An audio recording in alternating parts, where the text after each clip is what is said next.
श्री स्वामी समर्थ. नमस्कार मंडळी, स्वागत आहे आपल्या सर्वांचं मराठी यूट्यूब चॅनलमध्ये. स्वामींच्या चरणी एवढीच प्रार्थना करते की स्वामी कृपेने तुमच्या मनातील सर्व चांगल्या इच्छा लवकरात लवकर पूर्ण हो. मंगळवारी आहे गुढीपाडवा 9 एप्रिलला आणि 9 एप्रिल पासून ते रामनवमीपर्यंत आपल्याला कुलदेवीला ही एक वस्तू अर्पण करायची आहे की ज्यामुळे आपल्या कुलदेवीचा जो आशीर्वाद आहे तो आपल्याला भरभरून मिळायला सुरुवात होते.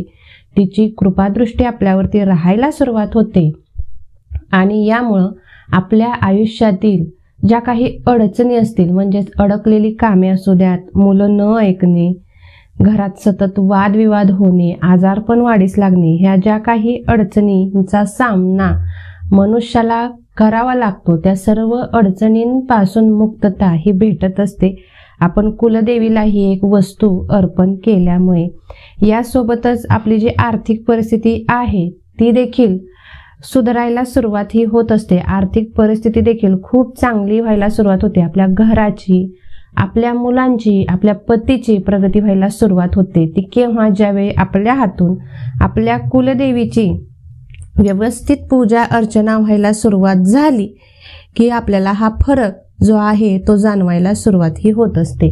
तर 9 एप्रिल पासून ते 17 एप्रिल पर्यंत आपल्याला ही एक जी वस्तू आहे ती कुलदेवीच्या चरणी अर्पण करायची आहे, कुलदेवीला अर्पण करायची आहे की ज्यामुळे ती काय करते की आपल्या कुटुंबाच्या भोवती एक संरक्षण कवच जे आहे ते तयार करते आणि त्यामुळे सर्व इडा पिडा बाधा बंधनं संकट यापासून आपलं रक्षण व्हायलाही सुरुवात होत असते.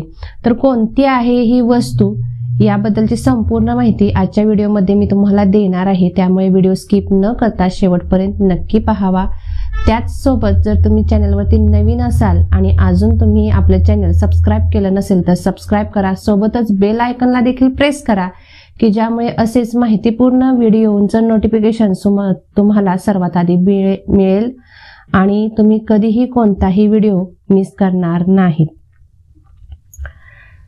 तर पहा, गुढीपाडव्याच्या दिवशी एकतर सकाळी लवकर उठून, गुढीपाडवा हा 3.5 मुहूर्तांपैकी एक मुहूर्त मानला जातो. या दिवशी कोणतंही नवीन काम जर तुम्ही चालू केलं तर त्या कामाला अतिशय चांगल्या पद्धतीचा प्रतिसाद मिळताना दिसून येतो. म्हणजेच काय तर आपल्याला त्या कामामध्ये खूप चांगल्या प्रमाणे प्रगती, यश मिळायलाही सुरुवात होत असते आणि यासाठी गुढीपाडव्याचा मुहूर्त अत्यंत महत्त्वाचा आहे. आणि चैत्र नवरात्रीची सुरुवात देखील 9 तारखेपासूनच होत आहे. 9 ते 17 एप्रिल पर्यंत चैत्र नवरात्र असणार आहे. तुमची कुलदेवी कोणतीही असो, तुम्हाला जर माहित नसेल तर तुम्ही एक सुपारी घेऊ शकता. तुमच्या कुलदेवीचा जर टाक तुमच्याकडे असेल तर तुम्ही टाक घेऊ शकता, फोटो असेल तर फोटो घेऊ शकता. फोटो घेतलात तर त्याची पंचोपचार पूजा करायची आहे. टाक किंवा मूर्ती तुमच्याकडे असेल तुमच्या कुलदेवीची तर तिची षोडशोपचार पूजा करायची आहे. म्हणजेच अभिषेक वगैरे व्यवस्थित घालायचा आहे. दुधाने, पाण्याने, पंचामृताने आपल्याला अभिषेक घालायचा आहे. हा अभिषेक घालत असताना आपल्याला श्री सुक्ताचं पठण करायचं आहे. जर तुमच्याकडे कुलदेवीचा फोटो किंवा मूर्ती किंवा टाक जर नसेल तर तुम्ही एक सुपारी, व्यवस्थित साजूक चांगली मोठी सुपारी घेऊन यायचं आहे. 5 ते 6 रुपयापर्यंत ही सुपारी तुम्हाला अगदी सहज भेटून जाईल. छोट्या ज्या 1-2 रुपयांच्या सुपाऱ्या असतात त्या घ्यायच्या नाहीत. चांगली मोठी आणि टणक सुपारी घेऊन यायचं आहे. तर या सुपारीलाच आपली कुलदेवी हे मानायचं आहे आणि तिची पूजा अशाच पद्धतीने करायची आहे. म्हणजे अभिषेक घालायचा आहे पाण्याने, दुधाने, पंचामृताने.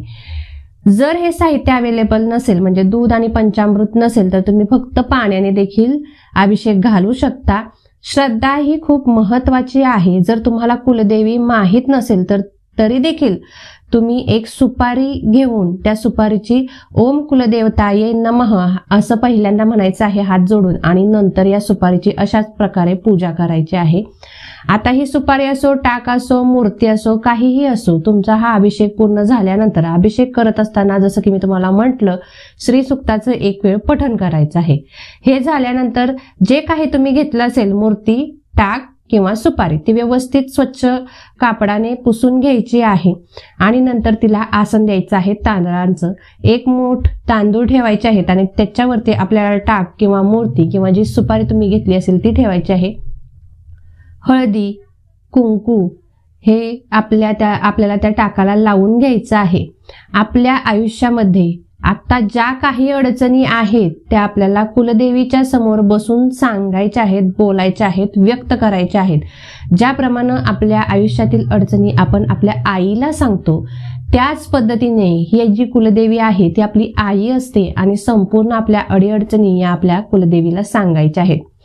आता हे सांगून झाल्यानंतर काय करायचं आहे, आपल्याला कोणताही गोडा पदार्थ म्हणजे शिरा थोडासा बनवायचा आहे आणि शिऱ्याचा नैवेद्य आपल्या कुलदेवीला दाखवायचं आहे। जर तुम्ही गुढीपाडव्याला तसं तर म्हणजे पूर्ण महाराष्ट्रामध्ये गुढीपाडव्याला पुरणपोळीचा नैवेद्य बनवला जातो, मात्र तुमच्या इकडे जर बनवला जात नसेल तर तुम्ही शिऱ्याचा नैवेद्य दाखवू शकता आणि जर पुरणपोळीचा नैवेद्य तुम्ही बनवत असाल तर पुरणपोळीचा नैवेद्य दाखवायचा आहे आपल्याला आपल्या कुलदेवीला।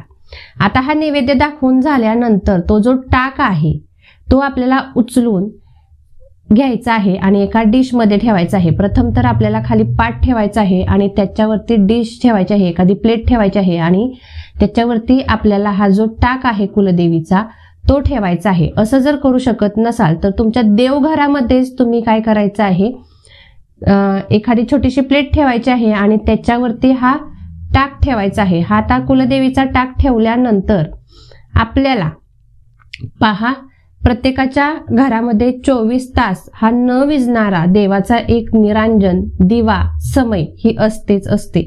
मात्र तुमच्या घरामध्ये जर ती नसेल तर तुम्ही अगोदरच ज्यावेळी तुम्ही देवपूजा कराल त्यावेळेस एक तेलाचा दिवा लावून घ्यायचा आहे आणि नंतर ज्यावेळी तुम्ही ही कुलदेवीला वस्तू अर्पण करणार आहात त्यावेळी आपल्याला शुद्ध तुपाचा दिवा लावायचा आहे। आता काहींच्याकडे गाईचं तूप नाही भेटायचं, मग तुमच्या घरामध्ये जे कोणतं तूप असेल ते तुम्ही वापरू शकता, मात्र जर गाईचं तूप वापरलं तर अतिशय उत्तम राहील या उपायासाठी।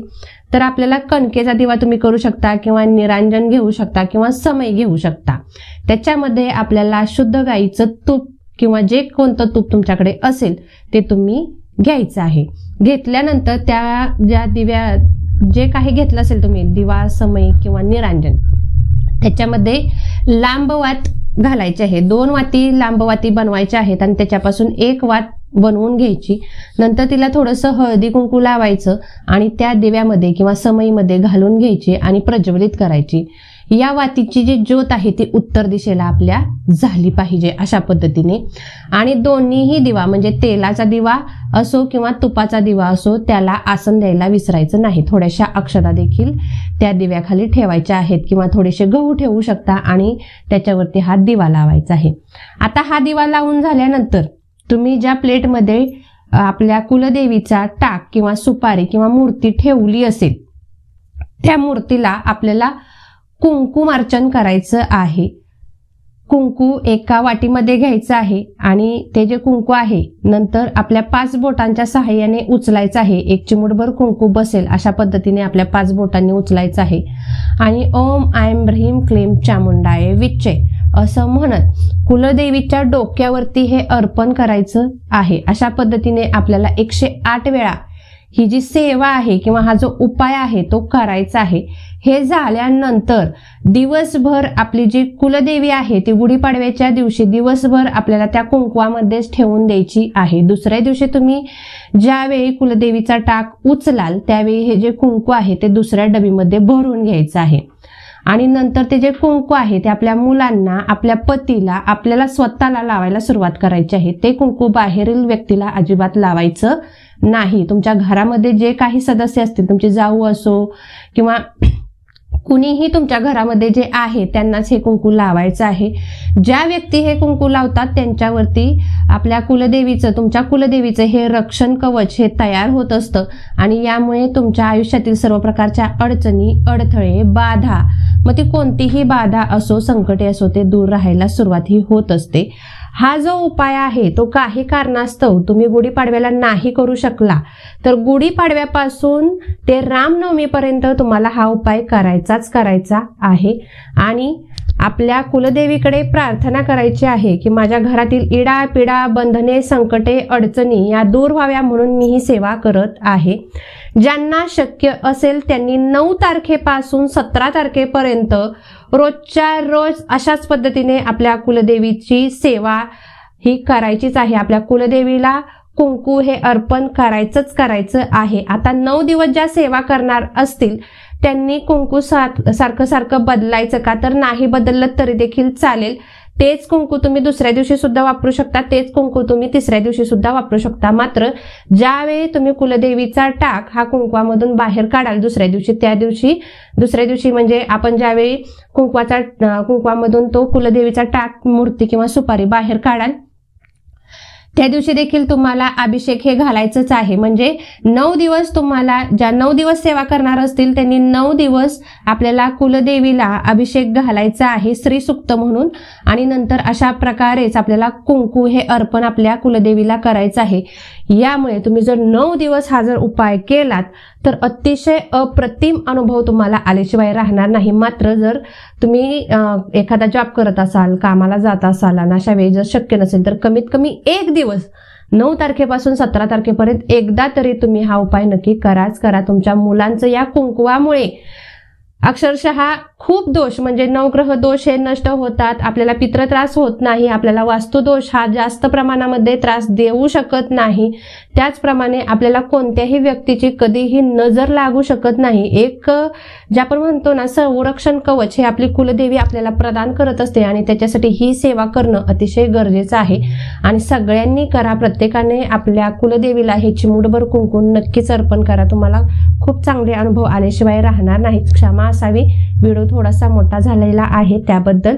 झालेली सेवा ही स्वामी महाराजांच्या चरणी रुजू करून आजची माहिती मी इथेच थांबवते। धन्यवाद। श्री स्वामी समर्थ।